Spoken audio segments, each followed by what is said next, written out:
Hello, everybody. Welcome to A Court of Books and Booze, our basement book club. Together, we are going to summarize the current book that we have all been separately reading and dive into a discussion on all the questions and hypotheses that have plagued us through our journeys. And of course, we are going to drink while we're doing it. I am joined by my beautiful wife, Jessica. Nothing? You seemed like you were hesitating on my name there. What's your name again? You had a pause. What's my name again? What's my name?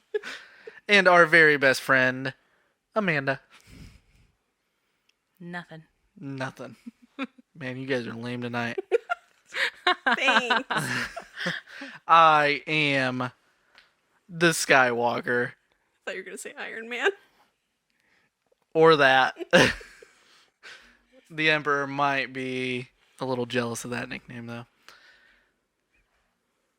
And I'm excited to be here. Wow, Same. you're real lame tonight. I am real lame tonight. How's it going? How's everybody doing?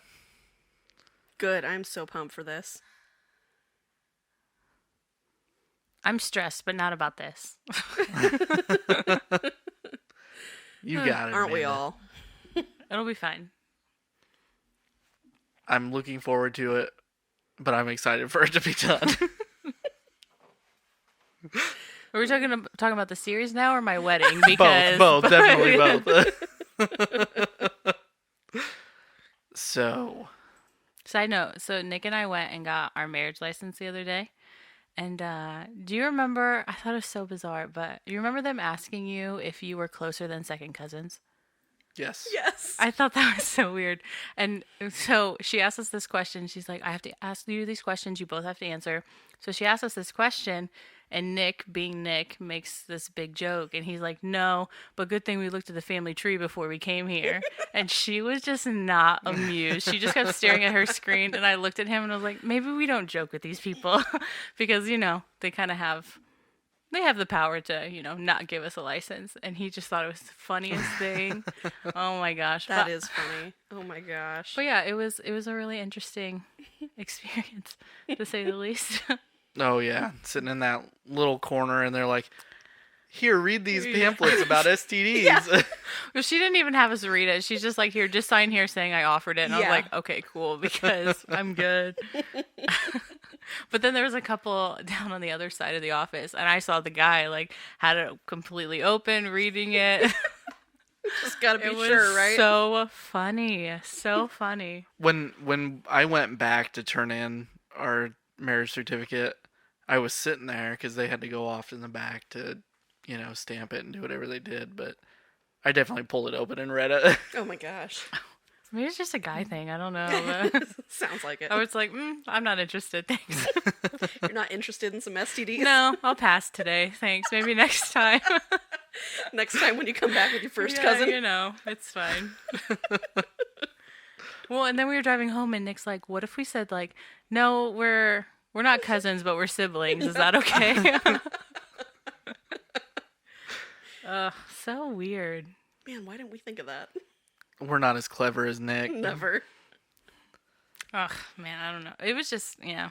I mean, it was quick, which I was totally down with, because I forgot that they closed at 4. Mm-hmm. So I left work at 3, all the way up in Mishawaka, and I'm like no. coming back. Well, and then I picked him up, and I was like, they close at 5, right? And I called them just to make sure that we had all the information and stuff, because some states require, like, birth certificates, Oh, yeah. witnesses, things like that. And like, oh, yeah, also we close at 4. And I was like, oh, yeah. Okay, I'll be there soon. And so we got there, and kid you not, like, quarter till. And we were out before 4, but there were deal. people still walking in. It was crazy, but quick and painless, and Jeez. one more thing off the checklist, right? There you go. Crazy. But yeah, it was really funny. I thought I had to share that little story because I just thought that was the weirdest question. Like, That is so okay, funny. cool. So what do they do if you say yes?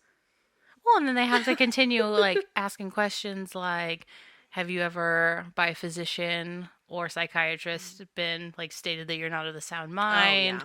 under influence of alcohol, drugs. Have you ever been registered as a sex offender? And I was like, do people tell you yes? Like, do you actually like fact check this? Because Did you ask? no, Oh. but I'm thinking this in my head. Like, are people like honestly telling you like, yeah, I'm on the list? Like, or are they going back through and checking names up in some database? I don't know. Like, are they taking the time to do that with all the mayor's licenses? Like, the applications they get in there? I don't know. Because if not, someone could just easily lie. I mean, yeah. Interesting. I didn't put that much thought into it when we went to get ours, so You just thinking another thing we have to do. Mm-hmm. I don't know. I just started thinking about it when I was driving home. I was like, huh. What an interesting job. very, very, very I feel like you get interesting more job. information than you sometimes want. Then you need, yeah. That was my week.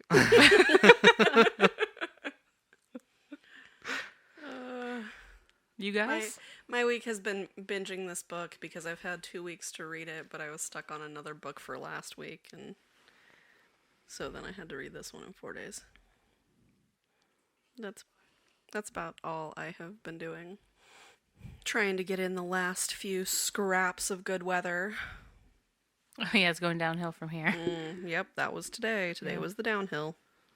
What about you? How's your week been? Stressful. Yeah. It's been a can a tell. week. It's a good thing you finished the book super early. It is Yeah. because I would not have had time this week. I'm head of IT over 2 plants, and I've been back and forth between both of them like crazy for the last 2 weeks, and yeah, I get into it, but nobody wants to hear my sap story for the week. So I feel like I have salt with IT guys because there's this IT guy at work. His name's Jeff. Jeff, if you're listening, we have beef. But every single time I call him with a computer issue, he's always, the first thing he asks me, did you reboot it? Yes, Jeff, I rebooted my computer. I tried that already. Can you give me another solution maybe? That's not the right phrase that IT guys are supposed to be That's what he asking. tells me. How are you supposed to ask it? did you turn it off and on? Just turn it off and back Yeah. on again? Yeah, every single time. And then he never gives me a solution, so I have to call another IT guy. I'm like, hey, Jeff didn't help me. Can you come over and like figure this out? You got an IT guy on call right Oh there? my gosh. Yeah, but our offices are pretty far apart, so. He remotely helps me. He's tapped into my computer at Oh work. yeah. Before. I'm just like, dude, come on. Yeah, Jess's work owes me 5 pizzas and a case of beer. I still haven't seen that payment yet. Ooh, Where's my payment? that's pretty specific. I have given you pizza. I have not gotten you the beer yet. But you still have some, so finish that all first. As an employee for your company or his wife? Both. Yes. 1 pizza per. That was a good answer. You have 2 beers here? 1 each. Yeah, I'm pretty sure I bought those. Uh-huh. Yeah. You're married now. It's all it's all the same, man. All right, well, I That's- mean, let's dig into it. So, our book this week was Queen of Shadows, the 5th book in the Throne of Glass series. Because I think no matter what, you read the Assassin's Blade before this one, right? Correct. Pretty much, yeah. Yeah. And I think this is going to be a much lighter episode than the last. I think technically it's considered the 4th book in the series because the Assassin's Blade is just a bunch of novellas. Right. So, just saying. The 5th book we've gone over, but technically the 4th in the series. If we're getting specific on it. Specifics. Can I be honest? I really blacked out the last episode we did because I did not like the book that much. Like, that much that I completely just blacked it all out. Girl, we are all on the Like, same there page. were some references in this book to what happened during that time frame, and I was just like, oh yeah, Yeah. I forgot about that because I hated that book. I shouldn't say hate. It was just my least favorite thus far.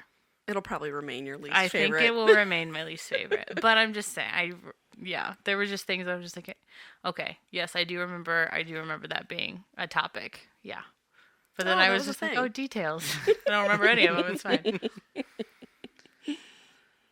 All right, so in standard order, we're going to give the synopsis. This week we're doing part 1 and part 2 because this is a big book and it is in 2 very, very distinct parts. So we'll discuss part 1, or sorry, Jess will give the synopsis of part 1. We'll do our discussion and we'll probably skip over hypotheses for that because, we'll get into that at the end of the book. But so Jessica, take it away. So this time I'm going to start with the Amazon book description, just because I like that a little bit. So, everyone that Selena Sardathian knows and loves has been taken from her, but at last she's returned to the Empire for vengeance, to rescue her once glorious kingdom, and to confront the shadows of her past. She has embraced her identity as Aelin Galathynius, Queen of Terrasen. But before she can reclaim her throne, she must fight. She will fight for her cousin, a warrior prepared to die just to see her again. She will fight for her friend, a young man trapped in an unspeakable prison.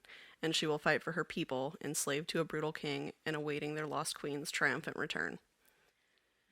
So, what a climactic book this was. From cover to cover, it was constantly action-packed, full of twists and turns, and an absolute struggle to put down.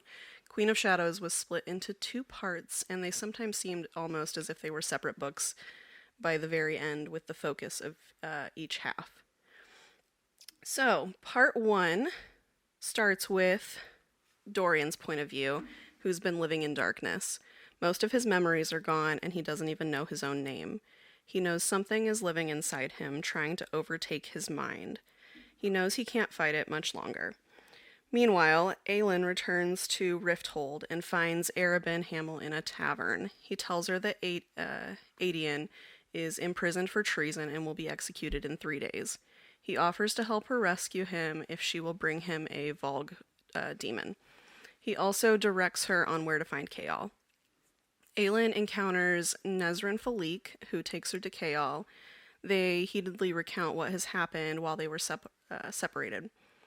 Chaol knows how to restore magic, but he won't share his secret with Aelin right now, which pretty well pisses her off. Chaol returns the Eye of Elena necklace, and Aelin returns the amethyst ring that he gave her. Arabin sends Aelin's old assassin uniform to her, and also sends Lysandra, who is a former rival. She has a letter her former lover, Wesley, wrote before his death explaining everything that happened leading up to Sam's death. Chaol and Nezran go to the Shadow Market for a covert meeting with some guards from the castle, and they learn how the king's soldiers will be set up during the execution banquet. Aelin shows up and almost blows their cover, and Chaol asks her to make sure Dorian is unharmed during their castle raid. They argue about it, and Aelin lets Chaol know that she has heard about his intimate history with Nezran from Arabin. Chaol then finally shares the secret of how to restore magic. In the dungeon, Aedion is hiding the pain from an injury he incurred during his capture. He hopes to die from infection before his execution because he knows that it's a trap for Aelin. Dorian, under the spell of darkness, has him healed anyway. Aelin follows through with her plan and is able to free Aedion, and they fight their way out of the hall. While running away, they encounter Dorian, and Aelin asks him to give her a sign that he's still in there. He doesn't, so she goes to kill him, but is stopped by an arrow from Nezran. They flee to Aelin's apartment, and the cousins talk about everything that they have been through in the last 10 years that they were separated. Later, Aelin and Chaol meet Arabin, who has signed Aelin up to fight in the pits. She chooses a Volg demon commander as her opponent, who she kills pretty easily. Aedion is slowly recovering, and they discuss Rowan, and Aelin discovers that he is one of Aedion's heroes. Aedion hopes Rowan doesn't steal his blood oath. During this time, Manon, the witches, and their wyverns have been at Morath for weeks now, awaiting orders from the king via Duke Parrington. Kaltain is there with him and seems to be just an empty shell at this point. The witches are getting restless. The Duke wants Manon to choose a clan to be implanted with Volg stones to see if they can breed with each other. Manon doesn't like this, but knows her grandmother is expecting her to obey what she's told. Asterin questions Manon's choices and ends up being demoted from second to third. A crippled human servant named Alid Locken is in Manon's room, and she can tell that the girl is hiding something. Manon scratches Alid and tastes her blood as she's leaving the room, and tastes that she has witch's blood in her. A clan of Yellowlegs comes forward to volunteer for implantation, and Manon lets them do it. Manon asks Alid to choose whether she wants to ally with the witches or the humans, and Alid chooses to be a witch. Manon orders Alid to find out what's happening to the Yellowlegs witches in exchange for her protection, and Alid manages to take Laundry down to the dungeons and sneak a peek and finds that they have given birth once already and are pregnant again. They are chained to tables and begging to be set free. Manon does not agree to free them as Asterin wants, and Asterin is demoted again. Alid shares that she knew Aelin as a child and hopes that she's still alive. Alid is planning her own escape. Back in Rifthold, Aelin follows a Volg soldier into the sewer and watches him talk to a creature that emerges from the water. It looks like one of the creatures carved in the clock tower by the palace, and it has the voice of the king. Aelin agrees to take Adian to a bar to get some fresh air, but on their way home, they find Rowan. Aelin's ecstatic, and the men act like territorial asses. Back at the apartment, Rowan tells Adian his father is Gabriel, which he wasn't aware of. And Rowan mentions that he is bloodsworn to Aelin, which infuriates Adian, and he leaves. Rowan reveals he came back to Aelin because Lorcan is nearby, thinking Maeve sent him to find the word key. Adian returns at breakfast and they make up, and she tells him that he can swear the blood oath too if he wants to. Aelin sneaks out of her apartment that night and Lorcan follows her. She lures him into a nest of Volg demons and leaves him for dead, but he escapes and catches up with her, revealing that Maeve still has plans to defeat them. Lysandra arrives, and Rowan identifies her as a shapeshifter, which she has never told anyone. She reveals she's been stuck in this body since the magic fell. She also says that Erebin will call in his favor of Aelin tomorrow. Aelin and Rowan catch a Volg demon to take with them. Aelin, Rowan, and Adian head to the Assassin's Keep for dinner with Erebin. He only allows Aelin to stay in the torture room that they took the Volg to. His plan is to find out how the king controls them. The demon reveals the king slips the black stone on their finger, slices their skin, and licks their blood, and they are bound to him. Erebin slices off the demon's finger to obtain the ring and then kills the demon. They join the rest of the group for dinner, and Erebin witnesses the silent communication and bond between Aelin and Rowan, with obvious annoyance. Erebin reveals he knows Aelin has been quietly wrecking his investments all over town, and she says she will only stop if he gives her the Amulet of Orinth, her family heirloom, and the third word key, which he does. He then acts like he's going to kiss her, but slips the demon ring on her finger, slits her palm, and licks her blood. He thinks he now controls her at this point. Aelin plays along until they are away from Erebin's men. The ring was a fake that she planted on the demon after she removed the real one. Aelin and Rowan hide the real amulet, and Aelin goes to the roof to wait out what she knows Lysandra is up to tonight, which is killing Erebin. After a while, Rowan joins her. Aelin intimately touches his face, but he struggles internally and tells her not to touch him that way, and then leaves. Lysandra lies next to Erebin in his bed, and once he is fast asleep, she slits his throat with a knife from under her pillow. Aelin, Rowan, and Adian head to the keep after word about Erebin arrives. Erebin's top 3 men are trying to sort out what happened. Aelin asks to see the room, and it is a bloodbath. The banker arrives to read the will, and Arabin left everything to Aelin. The three men ask her to let them buy the keep from her, and she gives them 3 hours to raise the funds. While Aelin, Rowan, and Adian view Arabin's body, Aelin admits she switched the will. She then decapitates Arabin with her sword just to be sure that he's dead. And that ends part 1. Ooh. Yeah. What a stinking roller coaster. Oh my gosh, I was getting whiplash all over the place. Yeah. Yeah. Well, and honestly, there was a moment when there was so much going on with, like, now we're, because she had originally came back to the city to go after Arabin and the amulet. Yes. And then all of a sudden she finds out about Aiden being captured. And then now she's having all this drama with Kaol because he's blaming her for everything. And then all of a sudden Rowan is back. And it's literally like all these things. And at one point I was like, I forgot that she had originally come for Arabin. Yes. Until he like showed up, and then she's like, oh yeah, he's gonna collect and I'm gonna kill him. And I was like, oh yeah, that's what we're doing here. Yeah. I totally forgot. Yeah, and all this stuff with Sam and how he died. Like, all this stuff came out, and I was like, I really did forget that was the original plan. Yeah. Because there was so much that happened in literally the first, like, 300 some pages. I know. It was so just back and forth and here and something going on, and there was no filler whatsoever. There's like no room to breathe. Yes, it was constant. Every moment there was something important going on. Yeah, it was like roller coaster describes it perfectly. Like, it was so up and down. And I gotta say, I really did like the writing in this book so much better than the others, because I didn't know what she was planning until it was already happening. Mm-hmm. Versus the others, like, we knew her thought process as she was doing it. And so the only like jaw-dropping moments I had is when something like action-packed was going on that was unpredictable. Yes. But in this, like, we literally had no idea what she was planning until after the fact. And I was like, oh my gosh, that was genius. I know. Like, I just thought the writing was so much better in this book than they had been in previous. Not that the writing in others were bad.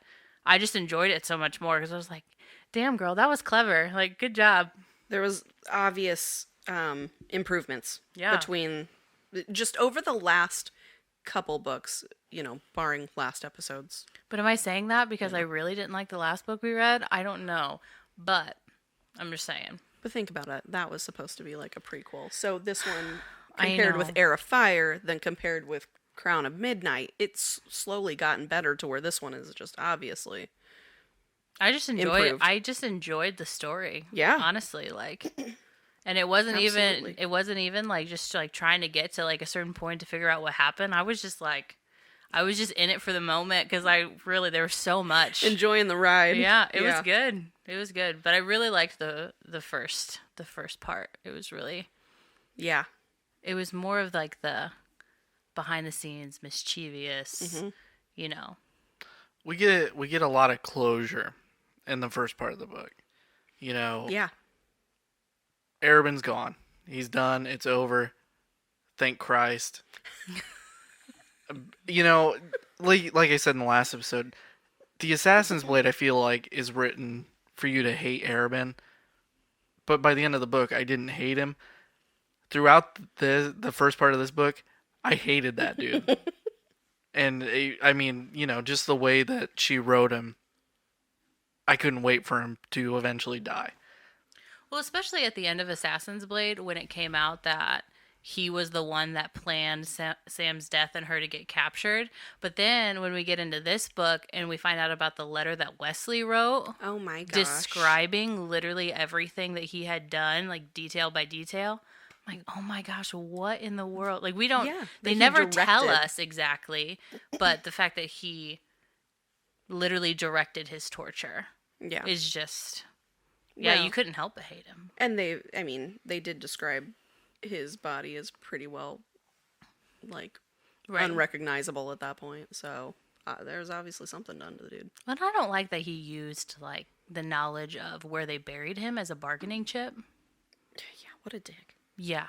Just so low. But honestly, good for the character because It really read him well. I mean, Oh yeah. And I mean, the other thing we got closure on was the Sam story. She goes and visits the grave, and I thought that was just a really sweet moment between her and Rowan.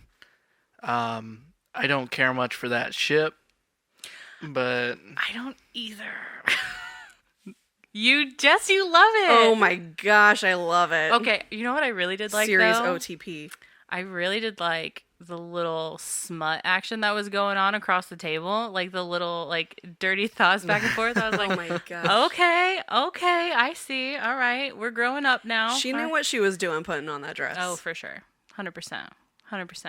But it's not my favorite relationship. no. I love them so much. I love them so much. Ugh. I don't know. I'm still at the point where I'm like 90% sure she's gonna end up with Dorian by the end of the series. But I mean, Really? this book changed a Really? lot, and I don't like the, Guess we'll see. what should we call it? Like, do you not think that he is only into her Roland? so much because of the blood oath? No, because I don't know that he would have done that in the first place had there not been some sort of connection otherwise. Like, do you think that Aelin now is? She is says like, there is no more Selena Sardothian. I know, but do you think she's kind of like the first girl he fell in love with, like the girl with the flowers? Lyria? Yeah. Like it's another one of those where he first saw her and knew that they were mates. No. No, I don't. He first saw her and thought she was a pain in the ass. That's what I'm saying, but like they're like destined to be together. I don't know. I mean, no one's talking fates at this point. That's what I'm saying. I don't think it's gonna happen. Guess we'll see. I mean, She doesn't have a good history with romance. I'm just saying. God, no, she doesn't, but all my bets are on. I'm interested to see how the Fae mating bond works in this series compared to Maas's other series, because she gets really in depth elsewhere. So It'll be interesting to see how she writes all of that. If she even writes any more on that right, in this series. because we know that he was He was mated to Lyria. right. Yeah. So just an interesting thought as somebody who's read more than one of her series Yeah. as of reading this. So you'll understand. I know. I'll get there. Um, I was really upset with her first conversation back with Kale. That made me sad. Yeah, you were so mad. I thought she was being completely unreasonable. I think she was just talking. Not that what she could have done anything, because I don't think like what he was thinking either was fair in any regard. I think they were just both mad and were just blaming each other. And I was just mad at the situation because I was like, you're both acting stupid and childish right now. Yeah. Get over it. And then they just held on to it. And then we're just finding other ways to nitpick at each other and cause fights. And I was like, this is the stupidest fights right now. Well, think about it. That's very them. I know. That's very them from even before, from Throne of Glass. That's what I was thinking. I was like, we're way back to like when we first met each other and like all we're doing bickering, is fighting. back and forth, constantly. Over nothing. So I think that's just in the nature of those two's relationship, no matter how romantic or platonic it is. Yeah. I'm glad that one's over. Not gonna lie. I don't miss it. I don't miss it because Nubu. Ew. Because Nezrin? Yeah, I like No. Nezrin too. I mean, that could be cute. That could be cute. Guess we'll see where that goes. I think it'll happen. Oh yeah. Guess we'll see about Yeah, that. I really liked her character. I think she was a nice balance. I agree. I do. But you were talking about liking how part one wrapped things up and gave some closure to things. It kind of did that with the Aelin and Kale Oh yeah. part two, because, no matter how much they were bickering and pissy with each other originally, they got to a point where they, had some sort of closure discussion. ended that conversation amicably enough at that point. So, that's something there, too. It was extremely well written. The whole first part legitimately could have been One book. one book, Queen Yeah. of Shadows, and then they could have made part 2 into a second book. Mm-hmm. Yes. But I mean, it was just extremely well put together. This was by far my favorite start to any of the books because it was just hit the ground and go. Right. That first chapter. The first chapter where Dorian's just inside his brain not knowing who he is or what's going on was just so sad. Oh, you feel so bad for him because he's like, I put up these walls and I'm able to kind of protect myself, but it's not going to last long. And you feel bad for him in the few chapters in this section where he's like, who am I? What is this thing doing with my body? Why am I Like, oh, that face looks kind of familiar. I don't know what that name is, or that name sounds kind of familiar. Who is that? Or yeah. But I think his chapters were definitely well written to give the feel of just being in a fog. So, yeah, I'm glad. Arabin's dead. That's done. It's taken care of. Sam's closure was nice. The whole scene with her and Rowan at the tombstone was great. That was sad. Leaving little stones for That was him. Right. sad. Aw. Yeah, but I'm glad she got that for herself because I feel like that's something like she needed before she could move forward. I was thinking earlier about because I love Kale's character, and I think why I love Kale's character is because he reminds me so much of Aelin, but he's going through similar things that she went through just years later, to where literally everything that he's ever known is just ripped up from the ground, and he has to make all these decisions himself. Which Aelin had that, but when she was 8. And she was just in survival mode. But now he's like, how old is he? 20? Something like that? Maybe a little older? Probably 21 at this point. Yeah. And he's trying to figure all this out and what's right and what's wrong. And I think he's justified in being nervous about what it looks like when magic comes back. But I think that they're so similar in that way that they butt heads. But then I feel so bad for Dorian because he has literally no control over anything that's happening through the majority of this entire first part. And so you just get these little snippets of him here and there of, hey, I'm still here. Don't forget about me. Don't forget about me. I'm still here. I'm here, but kind of. Yeah. But I think, like you said, it was a good closure for a lot of things that were kind of holding her back before moving forward. Yeah, I mean, to what part 2 had to bring. we see the death of Selena in this part of the book. Yeah. At the end, as she's cutting off Arabin's head, I mean, that really symbolizes the death of Selena, and, she is Aelin now, even though she's been going by Aelin the entire section of this book. Well, she essentially, she dons the Selena mask, like, one last time, she says, when she has to go into the keep and act like a, pompous assassin, you know what I mean? Going in there and kicking the door open and asking what the hell's going on to everybody in there after Arabin died. And so, yeah, she gets to don that mask one last time. I was a little disappointed with the fact that she sold the keep back to, I can't even remember the assassin's name. It's over Turn. Turn, that's right. I really thought that was going to play a bigger part in maybe some of the later books, but... Yeah. Well, it did what she needed it to do. She needed the money for it, from it. Yeah. But I gotta say,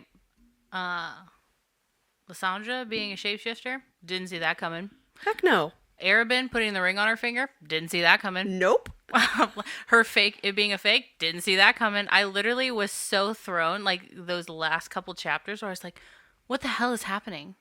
What is going on? It's a fake ring? Holy shit. What is that? What? What'd you do? You're a shapeshifter? What is that? Okay. I literally, like, those last couple chapters, I was literally like, oh, okay. All right. I was pacing. I was like, oh my gosh, he just licked her blood. He controls her. Oh, just kidding. She was lying. What did I text you, Skyler? What did I text you? believe you text me and you're like, oh shit. No, not with that part. Well, that is part of that. That was the first time I texted you, oh shit, because I was like, a lead is Lady Marion's daughter. I know. I didn't see that coming either. I knew she was going to be tied in somehow. Yes. But I was not expecting that. No. As soon as she said something about her mom knowing Aelin as a child, I texted Skyler and I was like, oh shit. And he's like, what? And I'm like, a lead is Lady Marion's daughter. And he's like, now you got it. And I said, there it is. But after that, I don't remember what I sent to you, but it was something along the lines of, it was something when they were doing the ring stuff and whatever, and I'm like, I am getting emotional whiplash over here, going back and forth about, I was literally oh freaking no, out. are you kidding me? And then I'm Just like, kidding, oh it's wait, fine. never mind. It's fine. Everything's fine. It's under control. We saw this coming, apparently. I didn't, but she did. Well, I hate to say it, that there was a part of, like, a point in time where it's like when, like, they were plotting with the one that they'd captured. Steven? And, like, yeah. And, you knew something was going to be going on. You knew that they were plotting something because... Well, even the guys didn't know what was going on because they thought that she was going to, like, sneak her way back in, kill Arabin, and then go kill Steven. Yeah. And then so as soon as they took him down to the dungeon and Arabin killed him himself, I was like, okay, this is not what the plan was, but we're just going to go with it, see where it goes. Yeah. And then I literally thought shit was about to hit the fan, like, oh shit, he's got a ring on her. He controls her now. Oh my gosh, this is not. And then she's like, I was like, oh my gosh, he controls her and no one's there to help her because no one knows what she's planning. Or whatever. And then, but then that wasn't the case. And she figured it out the entire time. Well, keep in mind, Rowan, at least Rowan, but Aelin, or Adian also they have, like, partial Fae hearing. They could hear, too. They were right outside the door. Yeah, but they didn't say anything. So I wonder, did they know the whole time? We know. I thought Rowan knew, right. but Adian didn't know because she didn't want him to open his mouth. Yeah. It was just And he's like, you so didn't back and trust me forth. with that? Yeah. It was just all over the place. It was. And then the whole thing going on with Manon and the Blackbeaks, like, what the fuck? What? dude, their stuff could be a gosh. whole separate story. It really could. like, honestly. Like, this book is slowly starting to tie all the characters in together. But it still is so separated that, yeah, it seems like a whole nother book. Their portion of things. I want to talk about how well Maas writes these female characters for us to hate them and then flip it around. Do you like Manon now? Did you hate Manon? No, I like Manon. I'm talking about Lysandra. Oh, yeah. Oh. Well, you hated Manon's story when it first started. Era Fire, it was like, why are we reading this? But I mean, we knew leading up to it that it was going to have some kind of tie-in with the story going forward. We really just thought Lysandra was Another Caltaine. just there to be a pawn because of what Arabin needed to do, and then to find out now that it's like she's been sly this whole time and is now, like, a big part of things. And I think what really got me with her is what she did for Evangeline. Yeah. I thought that was so cute. Like, despite of what it cost her, Yeah. man, that's when she really started tugging at my heartstrings. It's like, okay, all right, you're not so bad.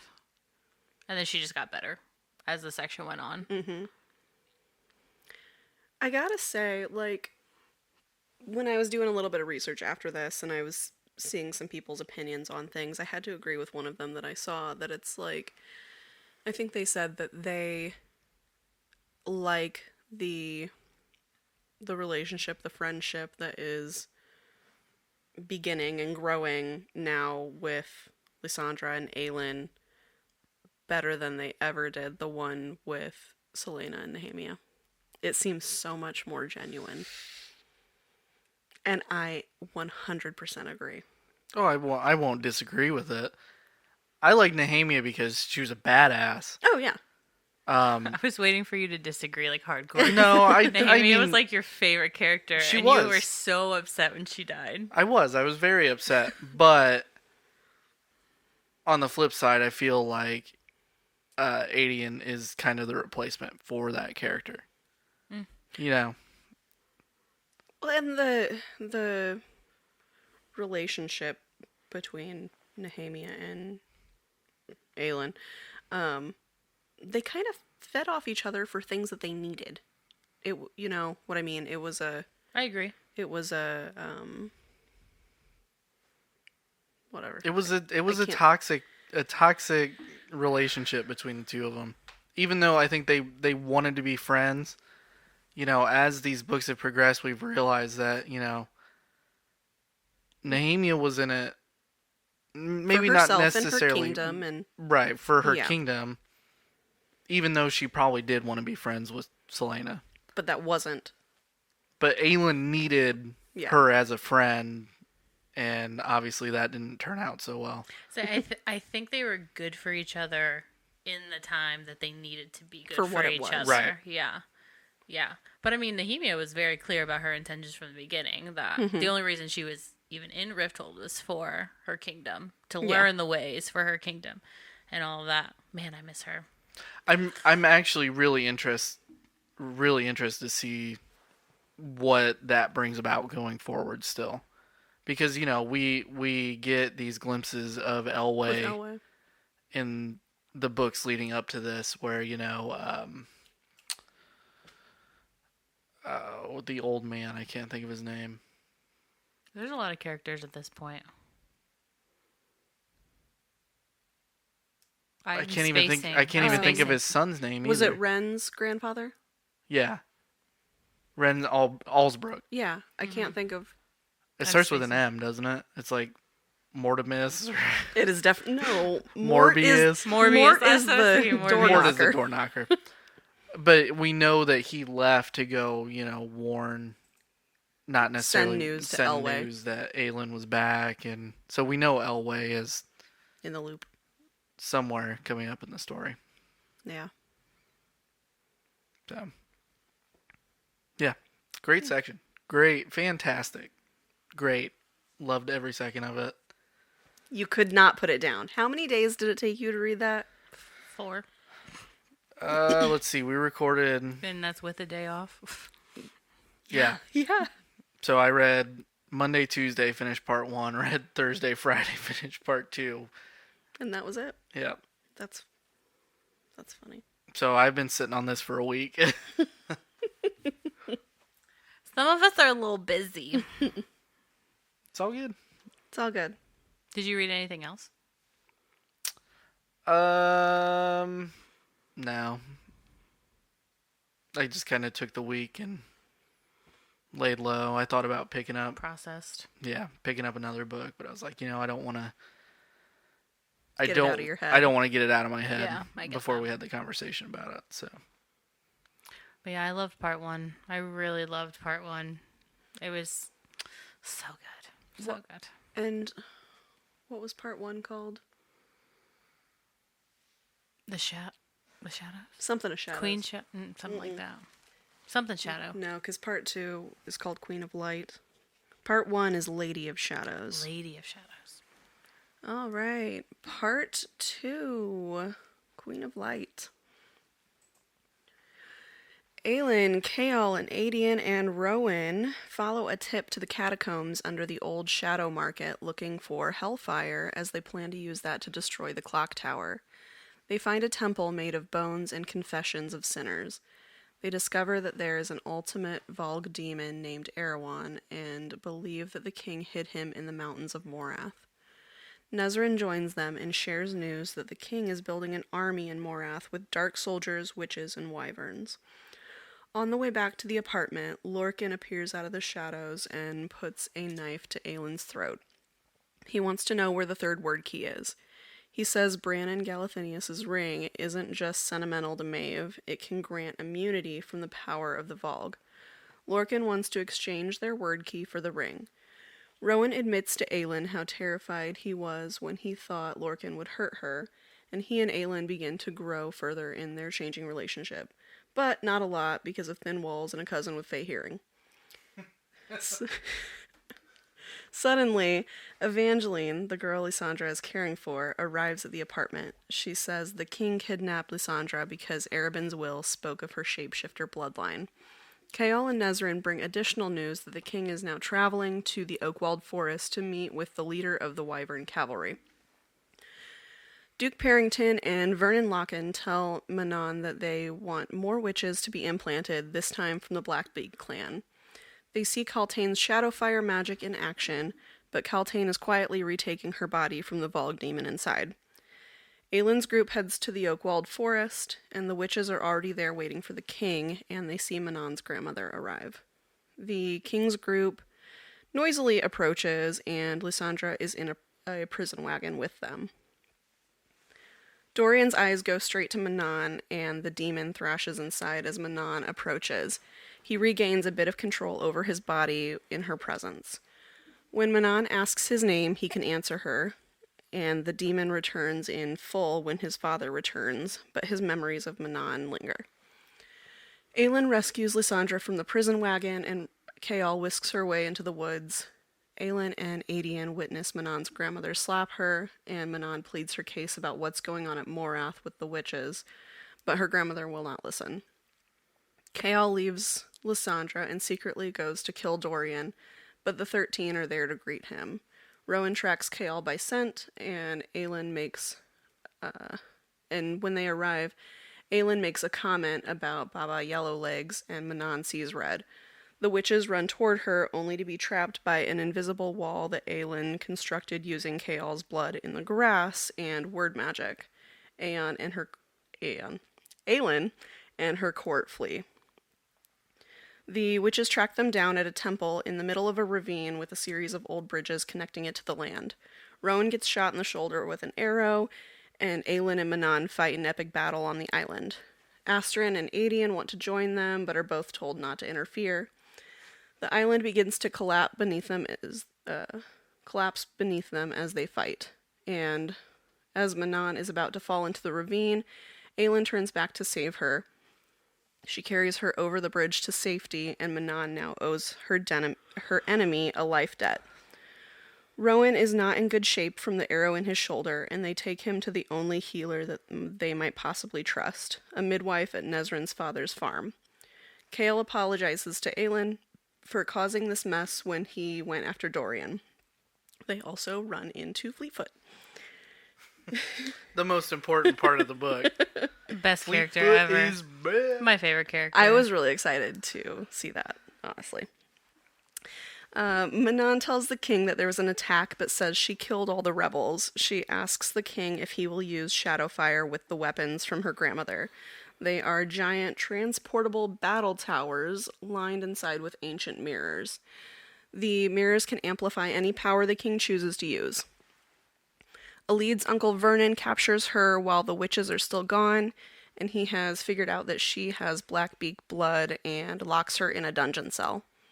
Parrington summons Manon as soon as she returns to Morath, and she gets to read reports from around the kingdoms and realizes Aylin is friends with Dorian and must have been there to rescue him.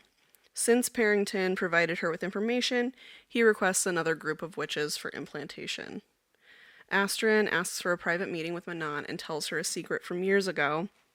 She fell in love with a mortal man and got pregnant. She carried the baby full term, which is rare for witches, but the witchling was stillborn. Manon's grandmother was furious and hurt Astrid for it, and Astrid was heartbroken. She begs Manon to disobey her grandmother and not let the witches be impregnated. She and Astrid take off for Rifthold before heading back to Morath. Lysandra thanks Aelin for rescuing her, surprised that they did so. She gets another surprise when Aelin gives her paperwork saying that she and Evangeline are free from all debts. While Rowan is slowly recovering, one night he smells Lorcan on the roof, so he goes up alone to speak with him. Lorcan offers the ring he stole from Maeve in exchange for the Amulet of Orinth, and Rowan agrees. Aelin is inside waiting up for Rowan. Their plan worked, and Lorcan didn't realize that the amulet was a fake. Chaol and Aelin finally settle things between them.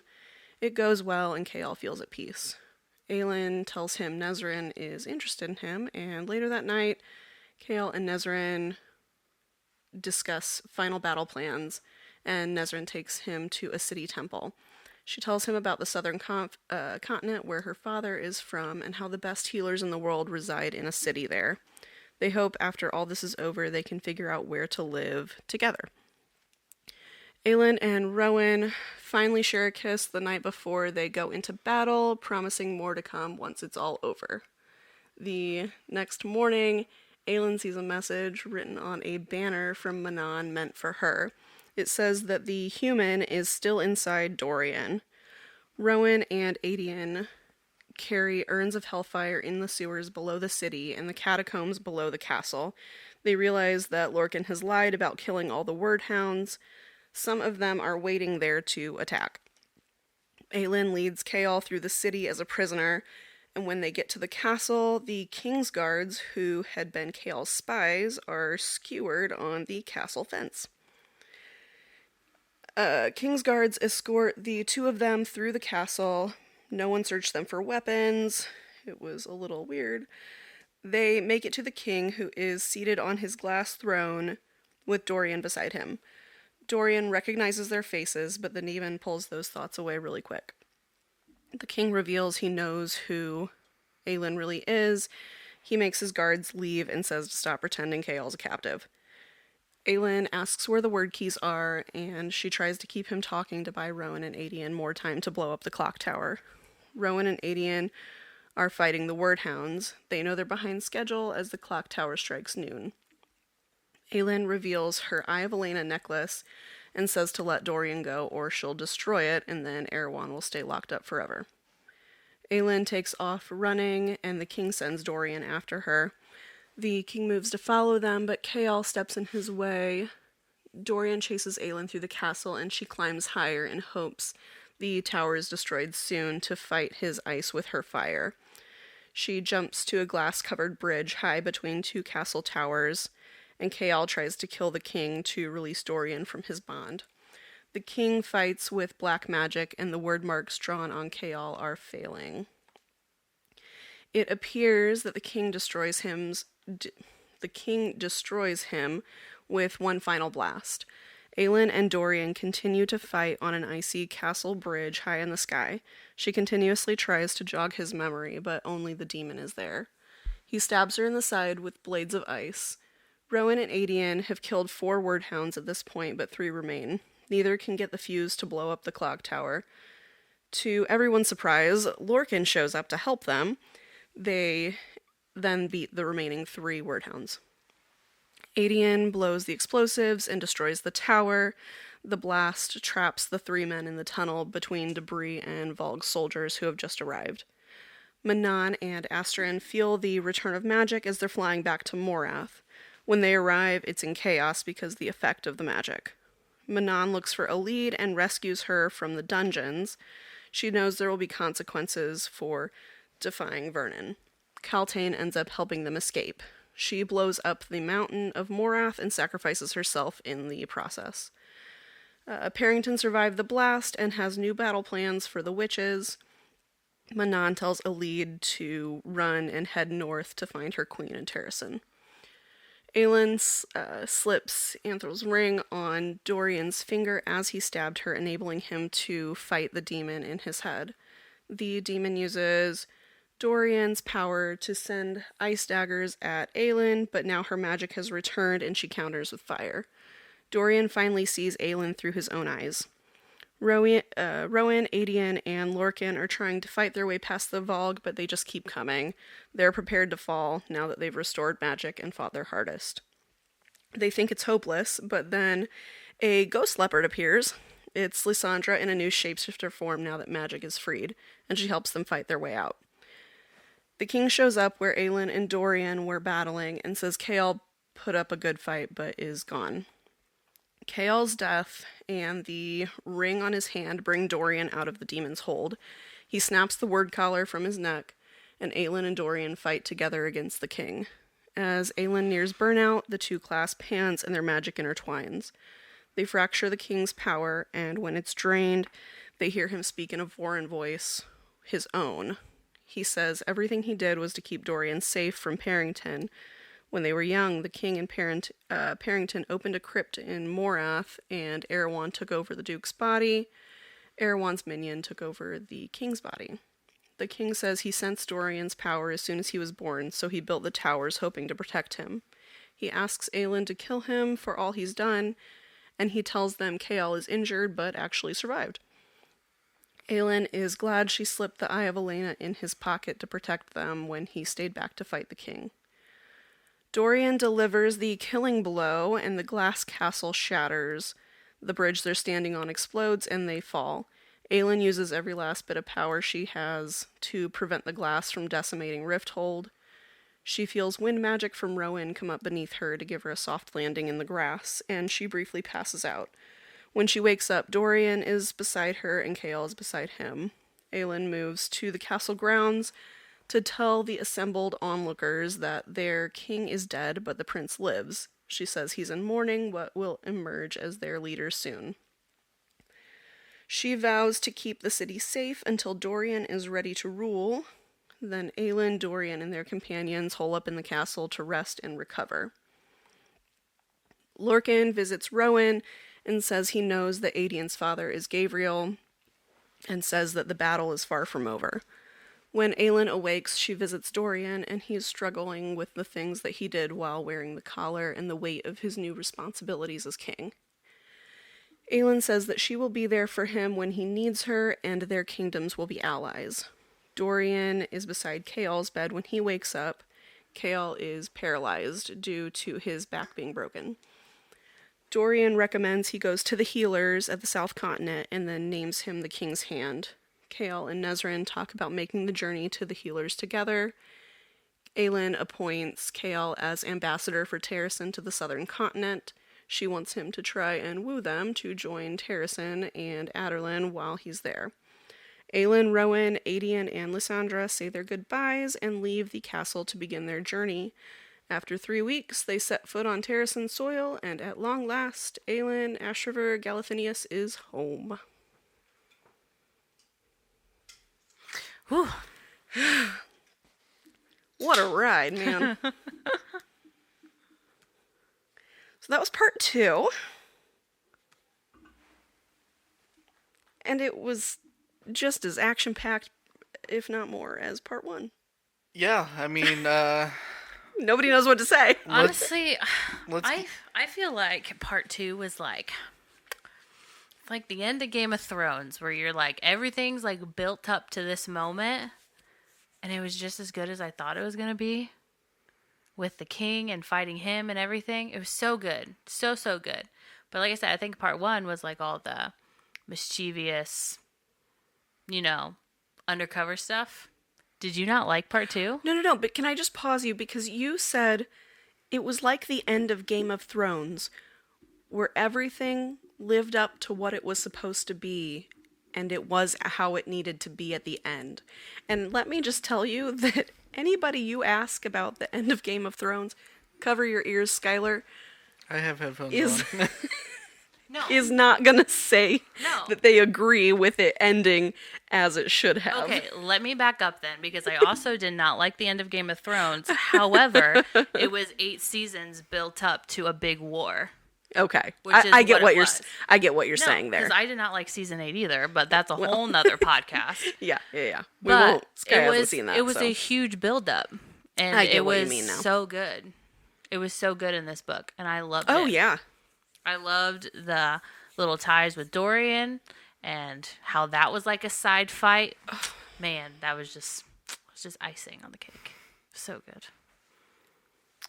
I like the twist at the end where, we've had this huge lead up over the past 4 books that the king is the bad guy. That the king is, Erewhon.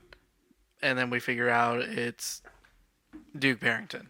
I was like, man, that's a great way to kind of keep this story moving. I don't know how I feel about that.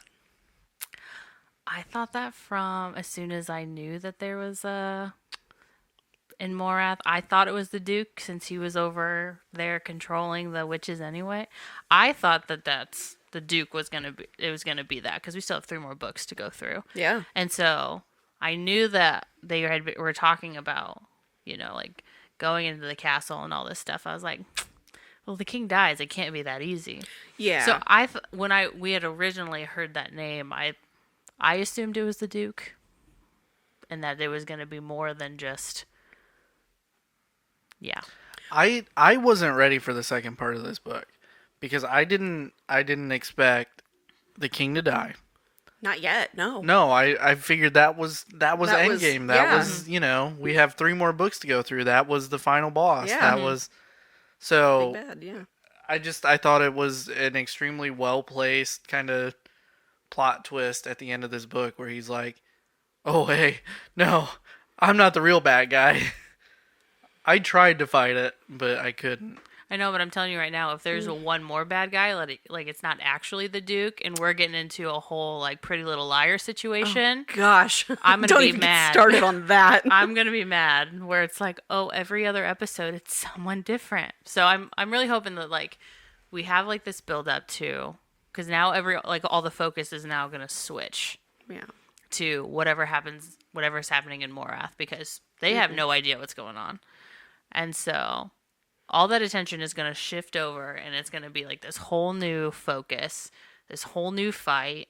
What are we going to do with that? Because he's going to be way stronger than what the king even was. And that was bad.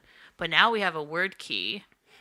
So how do we use that to our advantage? You know what I'm saying? So there's going to be this whole new big switch. I'm just hoping that it's not going to be like... We're about to have 2. Yeah.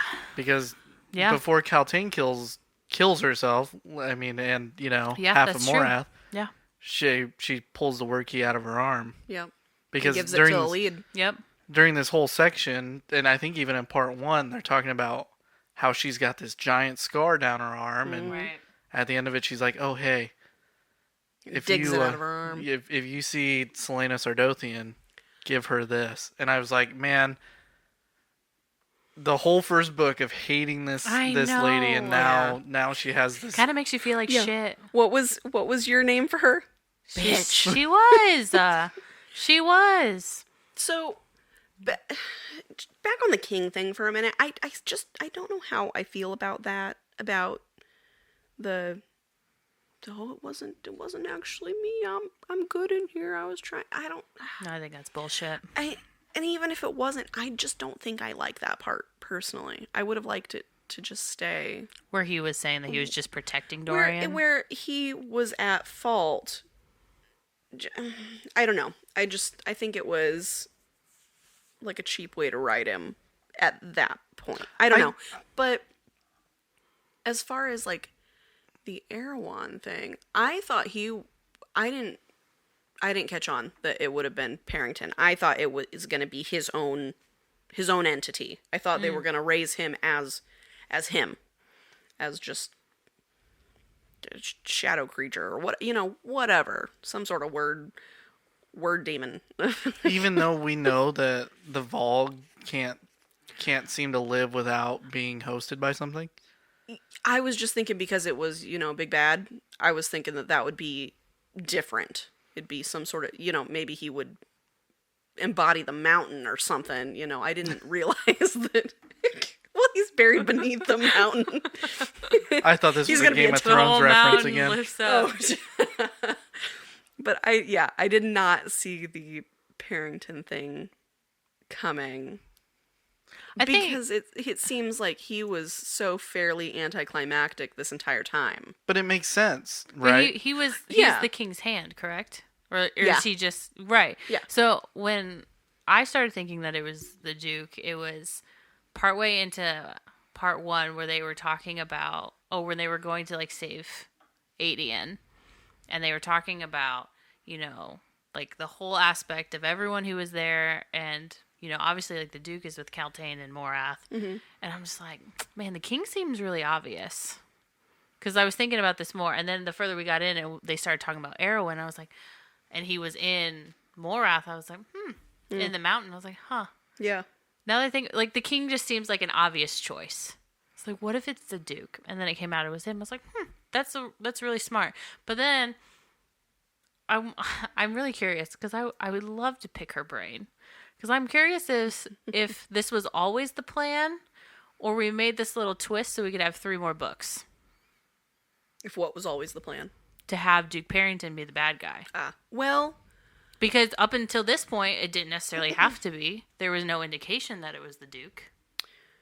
but think about it. I think other books were still probably planned because there are still things that haven't been wrapped up. I mean, regardless of just the king and the duke situation. I mean, we've got the whole witch situation. We've got Maeve. We've got the Wastes. We've got But you think she had this planned from book 1? this specific plot point. I don't know. I But really don't the think fact so. of more books, yeah. So Yeah, but I don't think this specifically was planned because she could have kept the king alive and just I agree. moved on. I agree. I think this was just a nice little twist. Oh, It was yeah. smart. I mean- it was super smart. either way, I did not predict it, Yeah. which I love. This whole book was a what the fuck is going on sort of thing. Yeah. Yeah, I'm right there with you. I mean, I think that this book could have wrapped up the story and been okay, but she found a way to be able to write 3 more books, and I'm okay with that too. Yeah. No, but it was very well written, very descriptive. I pictured it very well. I enjoyed that. I think I sent you, as I was reading it, I sent Skyler another message that just said, like, what the heck, when Kale had run off to find Dorian. I sent him a screenshot of just the one page. There was one single page that said Kale was gone. And I sent him a screenshot of that, and I was like, are you kidding me? Mm-hmm. Yeah. So I'm like, You know what? I'm okay with it because it led up to the best yeah. battle scene in any of these books so far. When her and Manon are going Oh at my it, I gosh. was in heaven. Savage. Well, I Yeah. was not expecting that to happen in this book. No, me neither. And so when it did, which is something I had been waiting for, like when those groups finally come together, like Yes. everyone is in one spot, because the Blackbeaks were supposed to be working for the king and all that. So when they come together and her and Aelin are going at it like 1v1, That was so good. it was phenomenal. Like They- that honestly, like that was my favorite fight scene thus far also. Like loved it. So good. And then how the allegiance just turned. But I thought it was interesting because like this whole book, she's been like, Manon's been fighting like just moral standards back and totally. forth this whole time with, giving witches to the Duke for experiments and whatnot. And that's just not how they do things, which I find interesting that her grandmother is like, no, do what you're told when that's not been the way of their people. Her grandmother knows who it is. She has to. She has Yeah. to. She has to be in Oh, it. there's, definitely something more going on there. Shady. Absolutely. But yeah, and then when Aelin saves her and she's like, no, I literally owe you my life. And then everything just switches and I was like, yeah, which is what you predicted, that they were going to work together. The Blackbeaks and with Aelin. Yeah. I seem to remember you guys being like, well, that's obvious. So, Yeah, pretty much. Yeah. I'm trying to give you credit here, but I it's all right. appreciate it. Manon was having, I feel like, morality struggles even in Air of Fire. I agree. Was, I mean, not as obvious, and not that she'd admit it to herself at that point, but But she chose the smallest. yeah. How do you pronounce that? Wyvern? Wyvern, whatever. Wyvern. Wyvern. Yeah. But choosing like the smallest one based on how that fight happened, I mean, she got a bunch of backlash for that, Well- and then going against, because she was always going head to toe with her grandmother. I feel like. Well, and she had multiple times where she thought back to the Croken witch, talking about, being raised this way but not born that way. Is it Croken? Is that how you say that? I Or is it believe. Crotian? I mean, I I've don't been saying remember. Croken. I don't remember. Okay. I was just curious, because I've been saying it's Crotian. Yeah. I know Well- Amanda tends to listen to the audiobooks a little bit more, but Yeah, I don't remember. Think about it. CK and a lot of the other words, like Kaol, Lorcan, Lockin, they're all k. So I thought it was Croken. no, that's fair. Anyway, I mean, we like you said, we've seen her fighting with her morality, but we get this great backstory for Astrid. Oh my gosh. Like just this fantastic, 2 or 3 chapters where they just get really into this It's really raw. backstory for a character who, I don't think anybody expects anything from. Yeah, up to she's this just kind point. of a supporting character, honestly. Right. Yeah. It makes sense, all of her actions and her personality that's just slightly different from the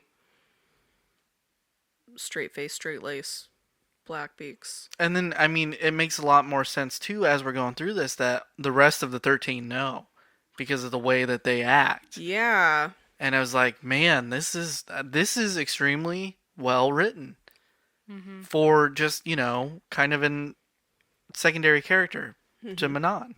Like, we've been in the dark, but also they've kept Manon in the dark Right. about this situation, plus other situations that are going on at the hands of her grandmother. Well, she shows a little bit of her heart too, which hasn't been a lot. Yeah. but even when like Elite steps up and tells her like her story, and Manon is just, instead of scolding her, is just straight up like, well, do you think that evil is born or made? Yep. And Elite very bravely at that point is like, well, that's not a question that I need to answer. Yeah. Like, man. But to just let her like tell that story and, listen to her and apply that to herself, man. Oh my gosh. That and section was so good. I Character love their story in this book. development.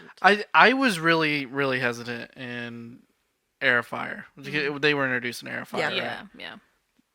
Because I was like, I just don't understand it. Like, where does this fit in with this story we've been reading? Right. It seemed so out of place. And I mean, it was so sudden when they introduced it. It was so slow at that point at the beginning. It was. Yeah. It drug on. I hated having to read through those parts at sometimes. But at this point, I am super glad that this is a section in these books, because we get to see, this is how we see behind the enemy lines. This is a big part of what's going on in I lost it. Morath. Thank you. I wanted to put an N in it. We wouldn't get the Kaltane story if it weren't for Manon. That's true. Yeah. We wouldn't get the Eldie story if it weren't for Manon. A lead. A lead, sorry. Yeah, Maas is really good at finding those characters, like you said, that you absolutely hate, and then they just have these redeeming qualities, like Lysandra and Kaltane. So and unexpected. Yeah, Those it's like- two. It was so unexpected. I gotta say, I do get kind of lost sometimes, like everyone's heritage and ancestry. It's like, well, this person's half Fae. Now this person's half witch. Okay, let me keep this straight. Wait, you're a shapeshifter. That's cool. Awesome. I feel like that's just like standard fantasy trope, though, right? Where everybody's got to have something. Yeah. Speaking of, like, heritage, though, okay, so witches get witch blood from their moms, so Lady Marian, like, Yeah. what? Like, who knew? Did they know? Were they aware? That's a good question. I Especially since she I got would Blackie. say that they were Yeah. they probably knew she had witch blood, but she wasn't full-fledged witch. Because Yeah. don't they say that it's like her like great grandmother was a witch or something? Still, it just makes me curious about, like, Marion's husband and like Aylin's parents and How old was Marion at the point that Yeah. she uh, saved Aelin? I know it's not Eldie. That's what I've called her this whole book, so you're gonna have to forgive me. yeah. Does the Crazy. witch blood grant her a longer life, or healing properties now that magic's back? Yeah, like what does that mean for a lead in the future? A lead, Eldie. LD. You had a little bit of dyslexia going on there. Yeah, it'll be interesting to see how like just the country processes like moving forward now that magic is back because they've gone so long without it, Yeah. and now all these people are gonna come out and they've got all they're adjusting back to magic and Yeah, like who's gonna come out of the woodwork? And I'm real curious to see her integration and back into Terracin. I'm really curious how many people she's gonna set on fire when she gets mad. Well, and I mean, let's talk about that, right? I mean, she straight up threatens everybody in Rifthold that if they break any law, she'll burn them to where there's nothing left.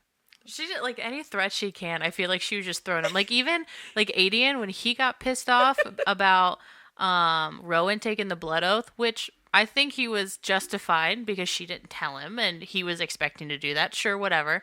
They get in this fight and she goes, "If you break anything, I'll take the shards and shove them down your throat." I'm like, oh, If you break anything in All my right. apartment, like okay, but there's just threats left and right, man. Like.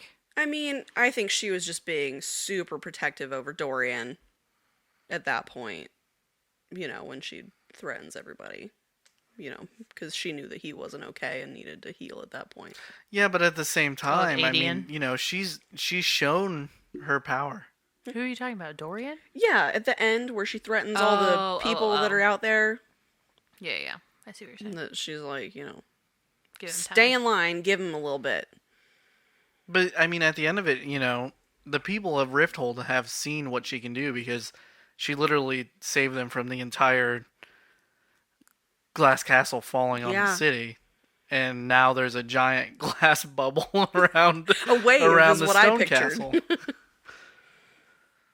So I mean, at that point they're scared of her. I mean, she probably could have just glared at them, and they probably wouldn't have broken any laws, right? Yeah. Add a little bit of spice.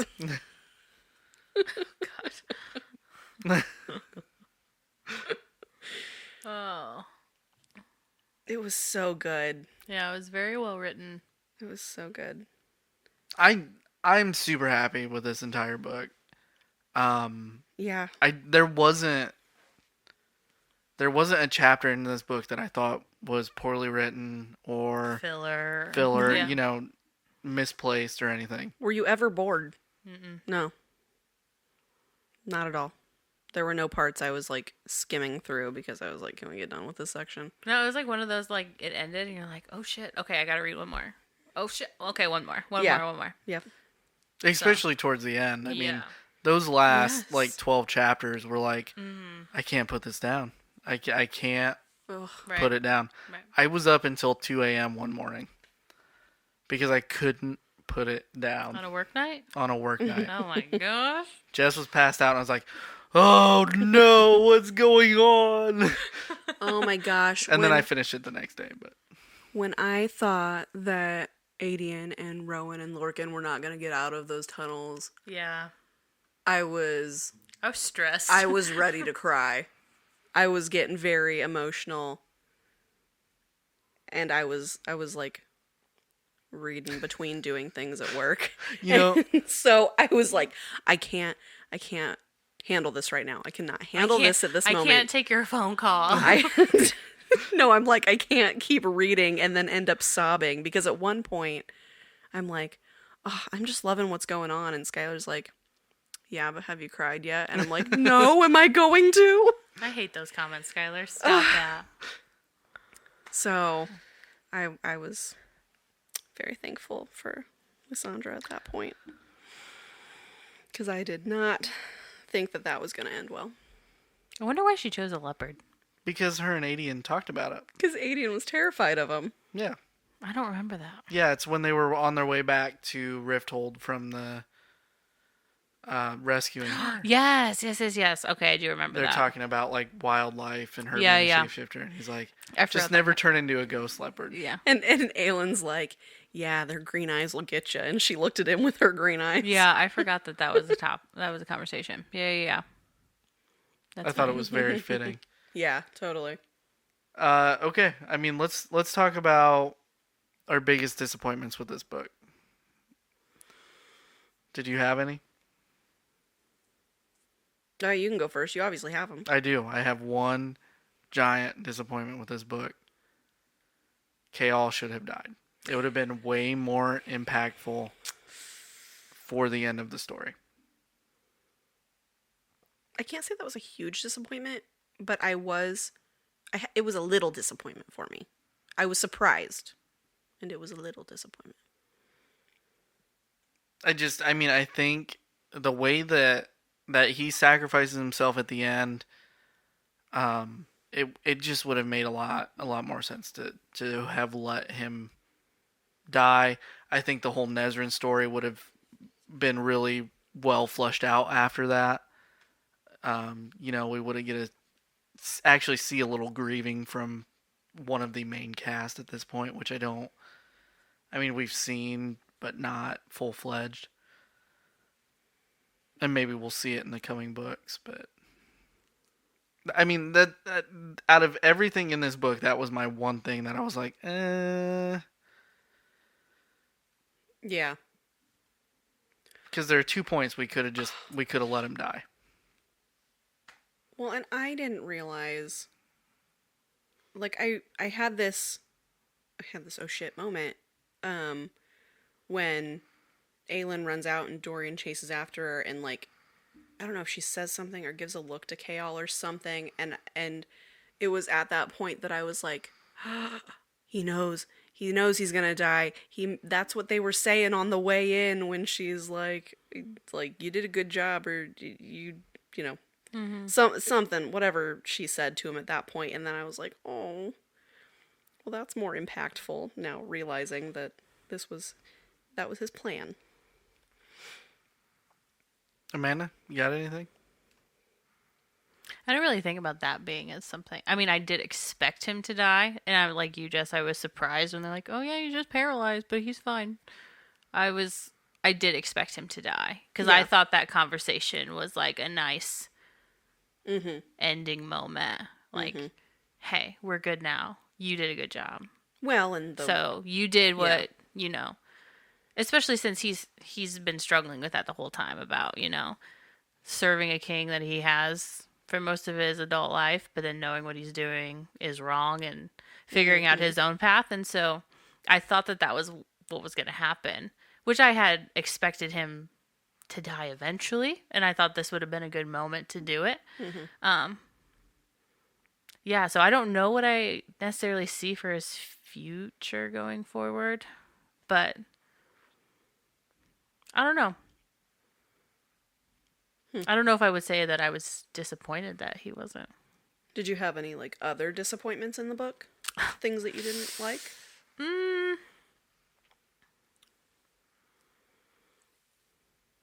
No, I really liked that Lysandra was the one that killed Arabin. Yeah. I agree. Oh yeah. I really liked that decision. I think it was good for Aelin too. Yeah. As much as she wanted to, I think it was good that she didn't. I don't think she wanted to. I don't think she could have. I think in theory she wanted him dead. I don't think she wanted to kill him. I was surprised that Dorian was the one that ended up killing his dad. Oh, talking about it, just a great plot point in general was that whole conversation at the end. I loved it. I mean, I understand that we just talked about this a few minutes ago, that you guys are like, well, I mean, but I loved it where he's like, everything I did for you. You think that was true? I think it was 100% true. I think in those last moments, he finally had that clarity, the Vogue out of his head, and he was able to speak what was coming out. But I don't think he could have held it off for more than a few minutes. So he took the Yeah. time and he's like, I constructed the towers to save Dorian, and because I knew Aelin was still alive. It's just things like that. I think really solidify that maybe the king before he opened that tomb was probably a really good good king. Yeah. I do like how they touched back on the point that we heard multiple times in the first couple books about how the clock tower was constructed around the time that Dorian was born. I love that they did tie that back in and make it make sense in describing everything. As far as Dorian taking out the king, I did kind of love when the king, was going through his little spiel of what happened, and essentially Dorian was like, no, fuck that, and then killed him anyway. Like, no mercy. Mm-hmm. He's like, nope, not gonna deal with it. Not even gonna entertain this. You're out. Well, I mean, to be fair, he had every right to be pissed. Oh yeah. Absolutely. Especially with the end of Air of Fire when they killed Sorsha and yeah. He thinks Kaol is dead, and I'm glad Dorian was the one to do it.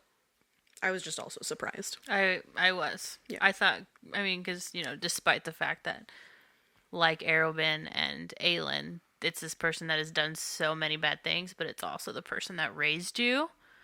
And with even Aelin and Arobyn, like, it was such a teeter-totter relationship. Like, there were really good moments where she really liked him, and there was that line, oh, is he even my lover? I don't know. Yeah. But then there were times, like, she hated him, and it was this, I feel like it was the same with Dorian and his dad. Like, there were times he really wanted to impress him and, do what he could to be the next king and prove himself. But then there were times he's just like, dude, what are you doing? Like, this is not what it's supposed to be. So I was surprised that Dorian, maybe it was out of anger, but regardless, I wish that,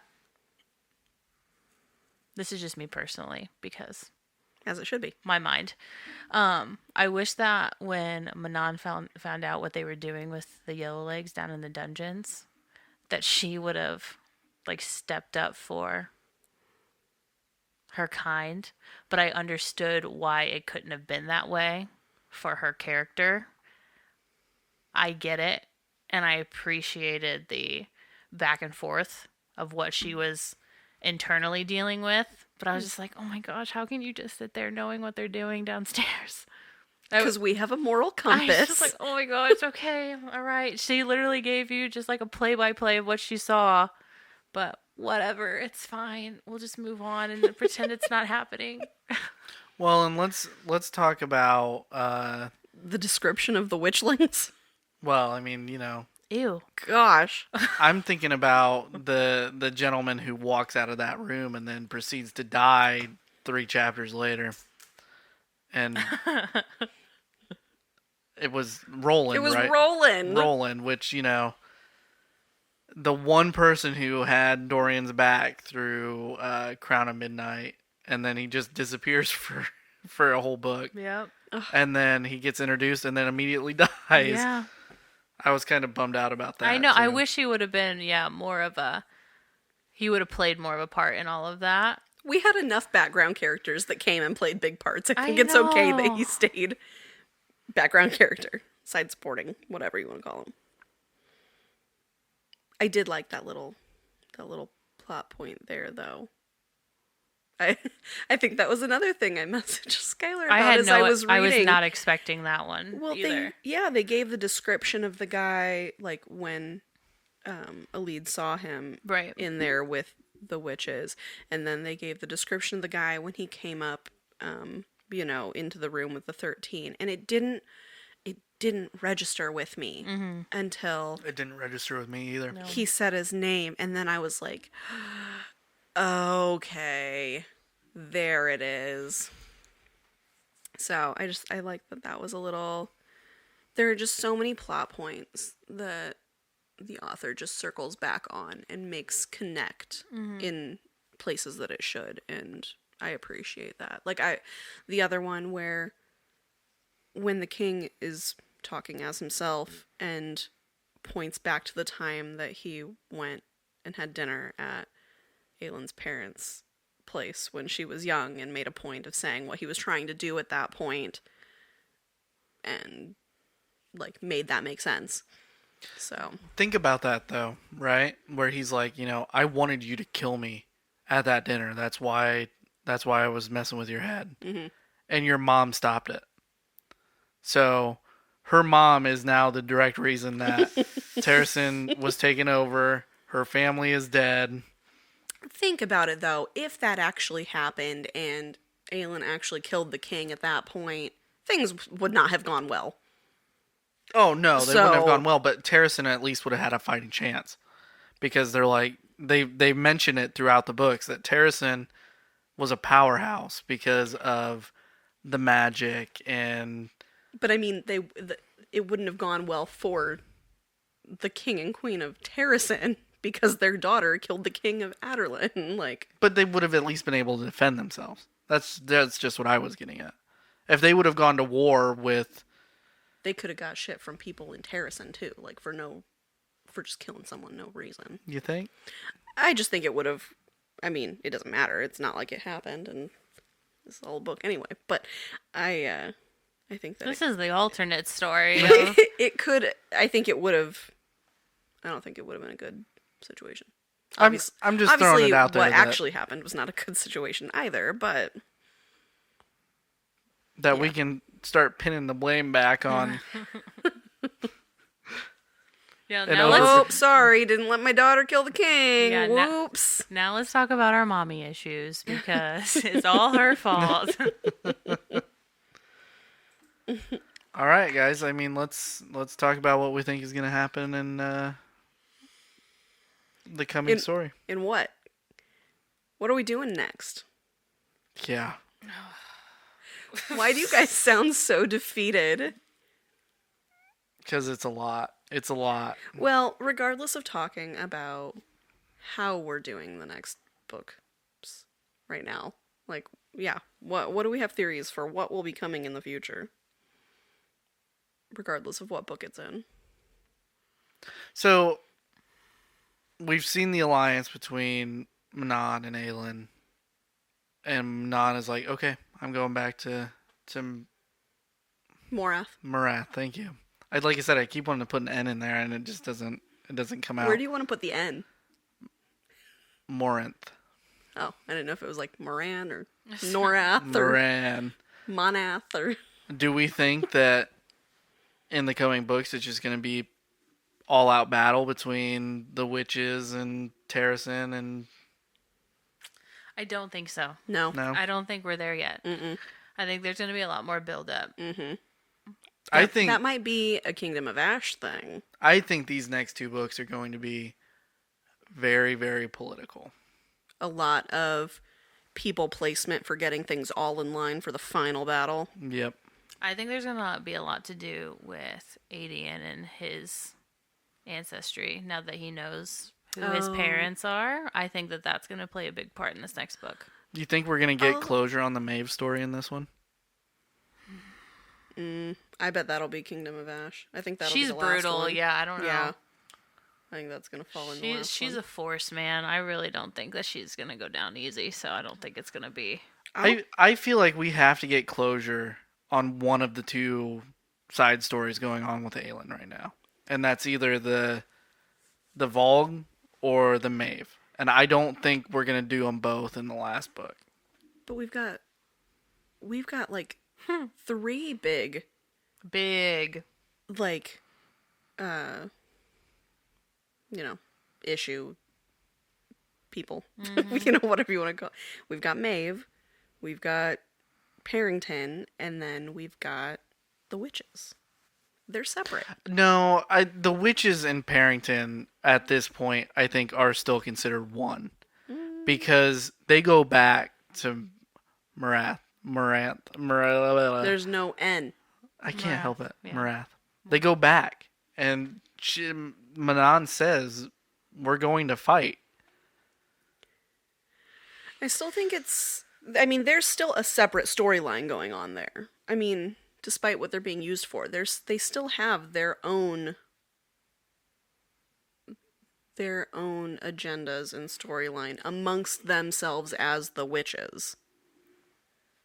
So when it comes down to it, Manon owes Aelin a debt. No, she No, paid she it. paid it with the. Oh, you're right. The tip You're right. about Dorian. But still, you don't think that she's going to stand next to her in a battle? You think she's going to stay with the Duke? No, I think at the very end, I think that they will end up battling together. All of the witches or just the Blackbeaks? I don't even know about all the Blackbeaks, but the 13. So there's a lot of witches that the Duke has The control. Blue Bloods will join Manon. The Yellow Legs will not. I'm curious about that though, because wasn't there a comment about the Blue Bloods in this book about how they were simpering for somebody? How they were what? Like, I don't remember what it was about, but I thought there was a part where it's like they were falling over their feet for somebody or some situation or something. And it was surprising to Manon. I don't remember. I don't remember either. I don't know. Guess we'll see. Yeah, I'm curious on if there will be an Adian and Gabriel meeting. I'm curious to see exactly what happens with Alid until she meets up in the north and how she inevitably has to, at some point, connect the name Selena to Aelin because she's got to get that figured out. Like, I'm sure there's going to be a point where, like, she runs into Aelin but doesn't realize that she's Selena and so doesn't give over this thing, not realizing it. You know what I mean? Like, I feel like there's going to be some sort of disconnect there where it's like... It's bound to happen, like, right? yeah, it seems like a typical thing that happens in stories. Like, I don't know. That just seems inevitable. My theory is we bring the Maeve story to a close by the end of the next set of books. And then the final books are Parrington and the 13. And I think there's too much to put into that final book to close the Maeve story and the Volg story. Have you seen the size of that book? I've seen the size of that book. I have. Wonder how many parts that'll be. Probably 2. I'd say probably just 2, yeah. 450 pages each. Gosh. I mean, I can see that happening too. I'm curious where we go in the southern continent. What all happens there? With Kaol and Nesrin. I read the back of the book, so Yep. I know one of my predictions comes true. Yeah. What else? What else are we thinking might happen? Amanda, got I'm any? excited. I'm just excited to see where it goes. Because Yeah. it literally could go anywhere. Now that they're back in Terrason. Yeah. I want to see how that welcome home goes. If it goes. If it goes. Well, it'll go somehow. How's it going to go? The first half of this book is going to be alliance building. Integration. Yeah, well, I mean, we're going to meet Nehemiah's parents, I'm sure. And there's just going to be a lot. I'm really interested to actually see if the first king and queen actually come back at any point in these books, or if that's just going to be a kind of a forgotten plot point. And I really hope Mort's okay. Yeah, I was going to say she was trying to get to him at one point, but it was the closed tunnels in. were sealed. Yeah. I was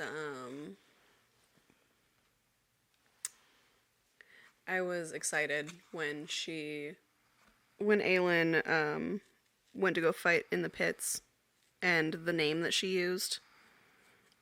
I can't remember the name now. It was the girl from the Red Desert.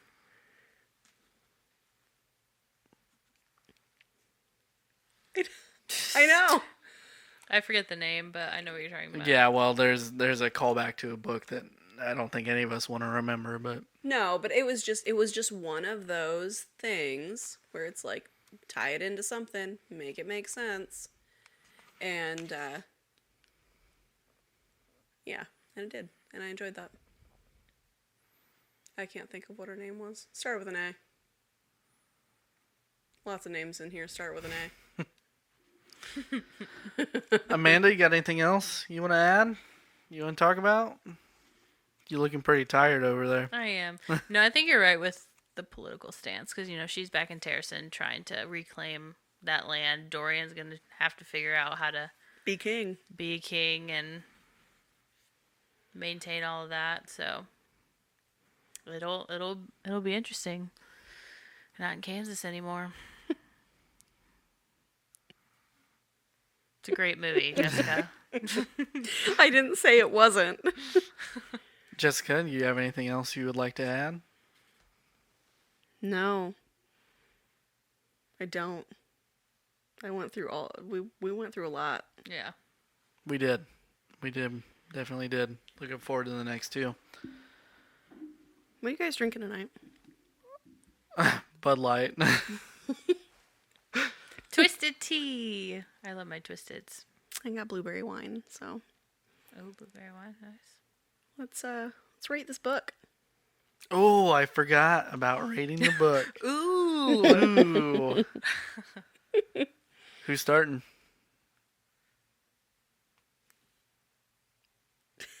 Jessica? I don't, start writing these down. I don't remember what I rated. I'll write them down Air when of Fire. when I go back and edit the episodes. We need a chart. Man, yeah. What did we rate Air of Fire? I'm trying to rating think. this 4.8. Whoa. I love this book. Dang. I can rate every book we read after this a 4.8 and be okay. I don't have to keep improving. It's okay. I could rate the next one a 2. Probably won't, but You never know. I'm sticking with it. Love this. Amanda? I'm going to 4. Solid. I'm going to 4. I'm like very stingy about 4.5 and above, so I'm going to go 4. I think I'm gonna go. I think I'm gonna go 4 too. I think I'm right there with you. I want to give it like a 4.5, but I feel like that doesn't leave enough. You don't have to always have like improvement room. You can enjoy this book the same measure that you enjoy the next book. You can rate them the same. Just because there is a book series does not mean that it has to improve with each book. No. But I want, say at some point in the future we read a book and it is literally my definition of perfect. I don't want to be like, well, I gave Queen of Shadows a 4.5. Now I can't. I have to give this a 4.5 because I got to give it higher. It's just the way my brain works. Oh my gosh. So I mean, I think I'll even push it to a 4.2. I'm not making you change your answer. I'm just telling you don't have to compare. I can't help Take it as it is. I do the same thing. It's okay. Whatever. We're the same. The book was fantastic. You can tell that as this series goes, she gets better and better at writing. Yeah. What's going on? I'm looking forward to the next 3. This says a lot about her as an author also, which is great. So I think I'll push it to a 4.2. I very, very much enjoyed this book. Way to talk him into it, Jess. Good job. Well, I mean, think about it. The battle scenes were extremely well written. I wish they'd just make a TV show out of it. That way I could see that Manon Aelin fight. That budget would be huge. When I was doing the research before we did this, looking through things about Queen of Shadows, there was a startup for a series around that had to do with Queen of Shadows by Hulu in 2016, I believe, and nothing's come of it since then. But no one has stated whether it was shelved or still something that may possibly be in the works or whatever, but the thought existed at one point.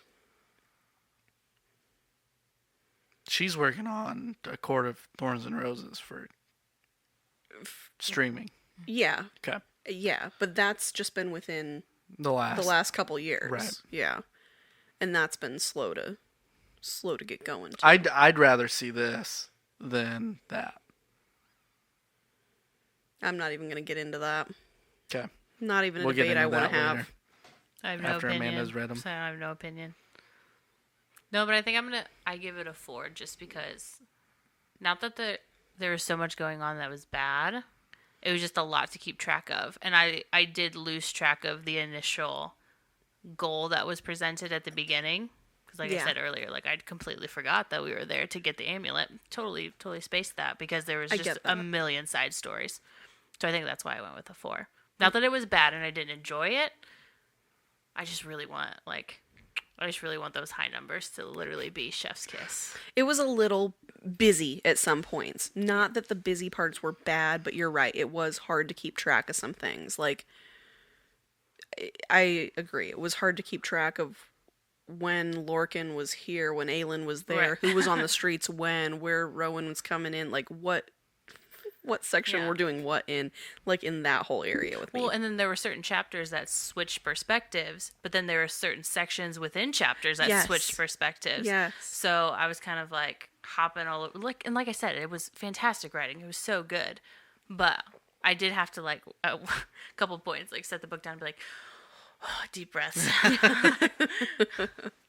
Hey, I think I am going to change my rating one more time. I'm going to give it a 1 because of the relationship between Aelin and Rowan. I can't stand That's you. a different grading scale. I can't stand you at all.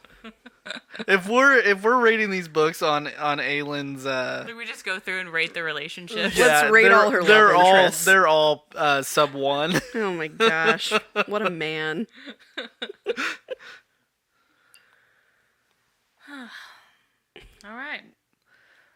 All right. Well, I'm going to wrap it up and I'm ready for bed. It is midnight. So, thank you, everybody, for tuning in to A Court of Books and Booze this week. Queen of Shadows. Fantastic book. Make sure you go check out Throne of Glass, the complete series. It's been fantastic. Socials will be coming out soon. So, I'm having a really hard time coming up with these guys. So next time we all get together, it'll be at least a month our time. We're reading 2 books at the same time, doing a tandem read, and that should be interesting. Yeah, we will be reading the next 2 books together. Which is Same timeline, different locations, different characters. Tower of Dawn and Empire of Storms. Empire of Storms. For some reason, I have a really hard time remembering that second book. I'm sure with how much you're going to be looking at it You'll get it in down. the next few weeks. Oh, You'll yeah. remember it. All right, guys. So make sure you go check out the Golden Mojo Entertainment network of podcasts. If you enjoyed this, I'm sure you'll enjoy one of those. We have MurdNerds, The Call Guys, Indiana Cheese Fans, United States of Paranormal, and the Golden Image Podcast. So go check them out wherever you listen to podcasts. Anything you guys want to add? Nope. Nope. Read with you later. Bye.